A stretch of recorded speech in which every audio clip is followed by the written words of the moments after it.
दृष्टि आईएएस के audio article programme में एक बार फिर से आपका स्वागत है। मेरा नाम है सपना कुशवाहा। आज का हमारा आर्टिकल नर्मदा नदी तंत्र से संबंधित है। यूपीएससी की प्रारंभिक और मुख्य दोनों परीक्षाओं में इस भाग से प्रश्न पूछे जाते रहे हैं। यह आर्टिकल आपके उत्तर लेखन की गुणवत्ता बढ़ाने में सहायता करेगा। यह ऑडियो आर्टिकल सामान्य अध्ययन प्रश्न पत्र 1 की भूगोल खंड से संबंधित है। तो चलिए आर्टिकल की शुरुआत करते हैं। नर्मदा नदी, जिसे मध्य प्रदेश की जीवन रेखा भी कहा जाता है, भारत की एक प्रमुख और स्वतंत्र नदी है। यह नदी अपने अनोखे पश्चिम प्रवाही मार्ग के कारण भारतीय भूगोल में विशेष स्थान रखती है। नर्मदा नदी का जल निकासी तंत्र यानी ड्रेनेज सिस्टम मुख्य रूप से मध्य प्रदेश, महाराष्ट्र और गुजरात राज्यों में फैला हुआ है और इसका अंतिम मिलन स्थल अरब सागर की खंभात की खाड़ी में होता है। यह नदी अपने जलग्रहण क्षेत्र, सहायक नदियों, पर्यावरणीय महत्व और सांस्कृतिक धरोहर के कारण एक प्रमुख अध्ययन विषय है। बता दें कि नर्मदा का जल सिंचाई, जल विद्युत उत्पादन और घरेलू उपयोग के लिए महत्वपूर्ण संसाधन है। नदी पर कई बड़े बांध और परियोजनाएं बनाई गई हैं, जैसे कि सरदार सरोवर और इंदिरा सागर बांध, जो ऊर्जा उत्पादन और जल आपूर्ति में योगदान करते हैं। आइए अब जानते हैं नर्मदा नदी के उद्गम और भूगोल के बारे में। नर्मदा नदी का उद्गम मध्य प्रदेश के अनूपपुर जिले में स्थित अमरकंटक पहाड़ियों में होता है, जो विंध्य और सतपुड़ा पर्वतमालाओं के बीच स्थित है। यह पर्वतीय क्षेत्र, जिसे भारतीय संस्कृति में पवित्र माना जाता है, नर्मदा के लिए प्राकृतिक स्रोत का कार्य करता है। नर्मदा नदी लगभग 1312 किलोमीटर की यात्रा करते हुए पूर्व से पश्चिम की ओर बहती है। बता दें कि नर्मदा नदी अपने मार्ग में कई जलप्रपात बनाती है, जिनमें सबसे प्रसिद्ध धुआंधार जलप्रपात है, जो जबलपुर के पास स्थित है। साथ ही नदी अपने प्रवाह के दौरान कई घाटियों और मैदानों का निर्माण करती है, जो कृषि के लिए अत्यधिक उपजाऊ हैं। गौरतलब है कि नर्मदा नदी भ्रंश घाटी से होकर गुजरती है, जो इसे अन्य भारतीय नदियों से अलग बनाता है। यह विंध्य और सतपुड़ा पहाड़ियों के बीच स्थित है और इसके पश्चिमी प्रवाही होने के कारण इसे भारत की अनोखी नदियों में गिना जाता है। आइए अब हम जानते हैं नर्मदा नदी की सहायक नदियां कौन सी हैं। नर्मदा नदी की सहायक नदियां उसकी यात्रा के दौरान दोनों ओर से मिलकर उसके जल प्रवाह को बढ़ाती हैं और जल संतुलन बनाए रखने में अहम भूमिका निभाती हैं। नर्मदा की सहायक नदियों को मुख्यतः दक्षिणी और उत्तरी सहायक नदियों में विभाजित किया जा सकता है। इनमें से सबसे बड़ी सहायक नदी तवा नदी है, जो सतपुड़ा पर्वत श्रृंखला से निकलती है और होशंगाबाद जिले में नर्मदा में मिलती है। तवा नदी क्षेत्र में सिंचाई और कृषि के लिए जल का एक प्रमुख स्रोत है। ध्यातव्य है कि हिरन नदी एक अन्य महत्वपूर्ण सहायक नदी है, जो मध्य प्रदेश के क्षेत्र में बहती है और नर्मदा के जलग्रहण क्षेत्र में अपना योगदान देती है। इसके अलावा शेर नदी और शक्कर भी नदी नर्मदा में मिलकर जल प्रवाह को बढ़ाती हैं। ये नदियां कृषि के लिए जरूरी जल आपूर्ति में मदद करती हैं और स्थानीय अर्थव्यवस्था में योगदान देती हैं। बता दें कि दूधी नदी नर्मदा की एक और सहायक नदी है, जो उसकी जलधारा को समृद्ध बनाती है। गोई नदी सतपुड़ा की पहाड़ियों से निकलती है और नर्मदा को अपनी जलधारा से पोषित करती है।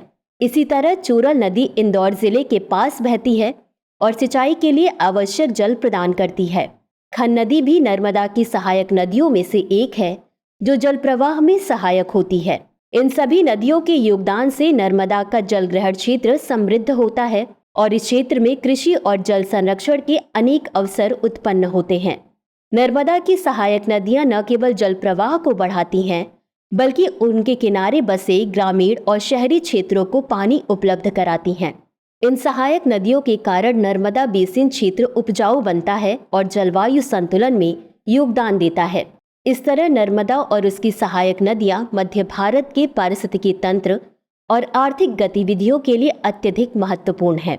आइए अब हम नर्मदा नदी के पर्यावरणीय और आर्थिक महत्व को जानते हैं।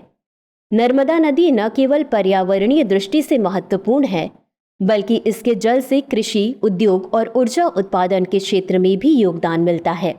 मध्य प्रदेश और गुजरात में कई सिंचाई परियोजनाएं नर्मदा नदी पर आधारित हैं। नर्मदा पर बने सरदार सरोवर बांध और इंदिरा सागर बांध जैसे बड़े बांध जल प्रबंधन और सिंचाई के लिए उपयोग में लाए जाते हैं। इनसे हजारों हेक्टेयर भूमि की सिंचाई होती है, जो इन राज्यों की कृषि व्यवस्था में महत्वपूर्ण भूमिका निभाती है। इसके अतिरिक्त नर्मदा नदी के जल का उपयोग पेयजल के रूप में और औद्योगिक कार्यों के लिए भी किया जाता है। इसके जल से निकलने वाली ऊर्जा कई शहरों और गांवों में विद्युत आपूर्ति करती है। इस प्रकार नर्मदा नदी का जल तंत्र इस क्षेत्र की अर्थव्यवस्था में महत्वपूर्ण योगदान देता है। आइए अब हम जानते हैं नर्मदा नदी का सांस्कृतिक और धार्मिक महत्व क्या है। बता दें कि नर्मदा नदी को हिंदू धर्म में अत्यधिक पवित्र माना गया है और इसके तट पर कई धार्मिक स्थल स्थित हैं। नर्मदा के किनारे अमरकंटक, ओंकारेश्वर, महेश्वर और मांडू जैसे प्रसिद्ध धार्मिक स्थल और तीर्थ स्थान स्थित हैं, जो लाखों श्रद्धालुओं को आकर्षित करते हैं। हिंदू मान्यताओं के अनुसार नर्मदा का दर्शन और स्नान पवित्र माना जाता है। नर्मदा परिक्रमा यात्रा, जो लगभग 3000 किलोमीटर की होती है, को एक महान धार्मिक कृत्य माना गया है और इसमें लोग नर्मदा नदी के पूरे तट का पैदल भ्रमण करते हैं। नर्मदा को देवी का रूप मानकर पूजा की जाती है और इसे नर्मदा माता के नाम से जाना जाता है।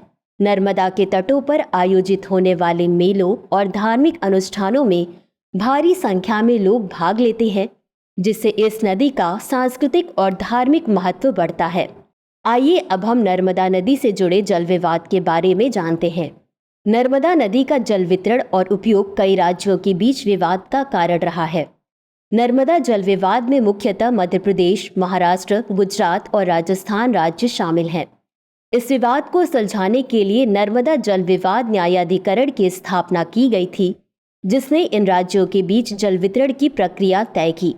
इस न्यायाधिकरण के निर्णय के अनुसार सरदार सरोवर बांध और अन्य परियोजनाओं को मंजूरी दी गई ताकि जल का न्यायपूर्ण उपयोग हो सके।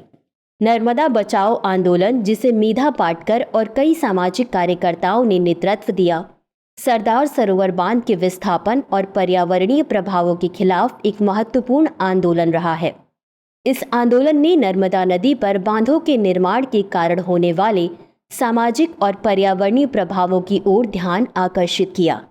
निष्कर्ष: नर्मदा नदी न केवल एक जल स्रोत है, बल्कि यह मध्य और पश्चिमी भारत की संस्कृति, अर्थव्यवस्था और पर्यावरण का अभिन्न हिस्सा है।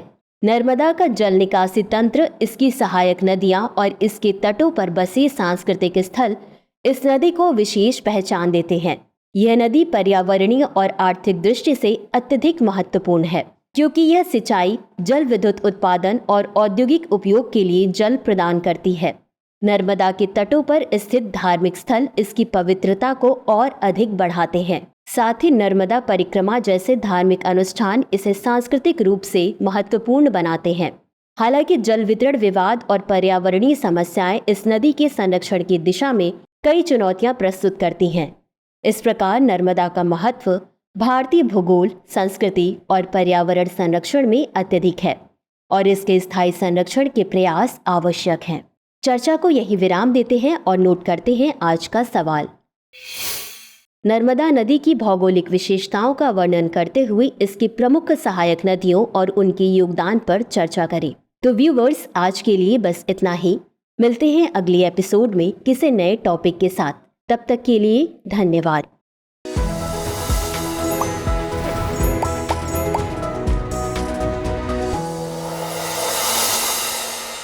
डियर व्यूअर्स, अपने एग्जाम की तैयारी को और बेहतर करने के लिए हमारे चैनल को लाइक, शेयर और सब्सक्राइब करना न भूलें।